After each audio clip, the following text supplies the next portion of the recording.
Guys, நான் உங்கள் FS3. இந்த வீடியோவில் என்ன பார்க்க போனா வேர்ல்டு பிக் மேட்ச்சு. எனிமி அடி அடி அடி மிஸ் ஆகிட்டான், உள்ளே போயிட்டான். இப்போ நம்மள்கிட்ட கன்னில் 0 புல்லட் தான் இருக்கு. அடிக்கிற ஒவ்வொரு கிலுக்கும் நீங்கள் ஒவ்வொரு ஸ்ப்ரே மறக்காமல் பண்ணுங்கள். இப்போ எனிமி எங்கே இருக்கான்? ஓகே, அந்த இடத்துல இருக்குதுன்னு நினைக்கிறேன். நம்மளோட புல்லட் வேறு 30 தான். பார்த்தாச்சு. அடி அடி அடி கொஞ்சம் ஹெச்பியில் தப்பிச்சிட்டான். கேட்ஸில் போட்டாச்சு. இப்போ நம்ம கன்னில் வெறும் ஒரே புல்லட், அதனால் கன்னை மாற்றி எடுத்துக்கலாம். அதுக்குள்ளே மேக் 10 எடுத்துக்கிட்டேன். அப்புறம் இருந்தானே மேக் எடுத்துக்கிட்டு அப்புறம் அங்கே ரெண்டுமிக்கிறான். அதனால் அவனுக்கு டைம் வச்சுட்டேன். அந்த வாளுக்கிட்டே ஒரு ரெண்டுமிக்கிறான், அவனையும் அடிக்கலான்னு சொல்லிட்டு ரஸ் ஏறிட்டேன். அப்புறமா இங்கே வந்துட்டேன். அந்த எனிமி ஜோன்லேருந்து வந்தான். நான் டேமேஜ் தந்துட்டு டக்குன்னு ஓடி போயிட்டேன். ஏன்னா செத்துருவானு.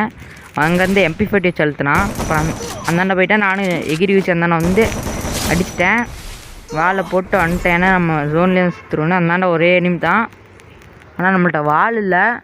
அப்புறம் கிட்ட போயிட்டேன். ஏன்னா ஜோனில் மாட்டிப்பான். கில் நமக்கு வேணும். ஏன்னா 4 ஸ்ப்ரேரை டக்குன்னு க்ரோட் பண்ணணும்னு சொல்லிட்டு ஒரேனை போய்ட்டு அவன் டேமேஜ் தந்துட்டேன். இப்போ டேமேஜ் தந்தால் எனக்கு தான் கில்லு.